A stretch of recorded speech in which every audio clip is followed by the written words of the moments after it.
Palmer Amaranth is a troublesome weed that has attributes allowing them to thrive in agronomic fields in South Carolina.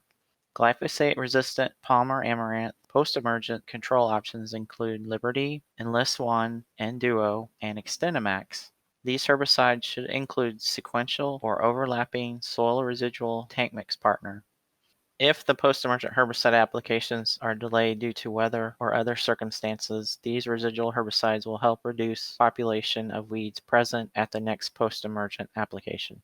In the Enlist cotton trial, Reflex plus Diuron was applied pre-emergent after the crop was planted. This was followed up with Liberty plus Enlist One plus Staple post 1 at the 2 to 3 leaf growth stage, and Enlist One plus Roundup Power Max post 2 at the 5 to 6 leaf growth stage. Palmer Amaranth control was excellent, greater than 95%. In the Xtend cotton program, Reflex plus Break was applied pre-emergent after the crop was planted, followed up with Liberty plus Warrant post 1 at the 2 to 3 leaf growth stage, and Xtendimax plus Roundup Power Max post 2 at the 5 to 6 leaf growth stage. In this, Palmer Amaranth control was excellent, greater than 95% control. In this peanut trial, Valor plus Prowl was applied pre-emergent after planting, followed by an at-crack post-emergent application of Gramoxone plus Storm plus Dual Magnum 14 days after planting. 28 days after planting, the second post-emergent application was Gramoxone plus Storm plus Dual. At 42 days after application, 2,4-DB plus Cobra was applied. For growers looking for a non-cadre herbicide option for their peanut production due to carryover concerns, this treatment was very effective, greater than 95% control in controlling Palmer Amaranth.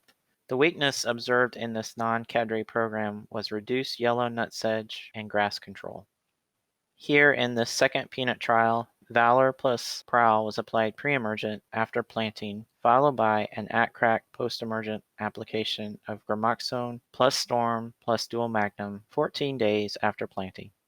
The second post-emergent application, which occurred 28 days after planting, was Cadre plus Warrant. At 42 days after application, a follow-up program of 2,4-DB plus Cobra was applied. The program was very effective, greater than 95% control of Palmer Amaranth. In the Enlist soybean program, Surveil was applied pre-emergent after the crop was planted. This was followed up with Roundup Power Max plus Liberty plus Enlist One post 1 at the V2 to V3 growth stage, and Enlist One plus Roundup Power Max post 2 at the V5 to V6 growth stage. Palmer Amaranth control was excellent, greater than 95% control. In the Xtend soybean program, Euphoria was applied pre-emergent after the crop was planted, followed by Liberty plus Warrant post 1 at the V2, V3 growth stage, and Xtendimax plus Roundup Power Max post 2 at the 5 to 6 leaf growth stage. Palmer Amaranth control was excellent, greater than 95% control. All the herbicide programs evaluated in this study provided greater than 95% control of Palmer Amaranth in the crops tested. Overlapping residual herbicides during the season reduces the selection pressure on the post-emergent herbicides we are using in agronomic crops. I would like to thank the South Carolina Soybean, Peanut, and Cotton Boards for funding these projects.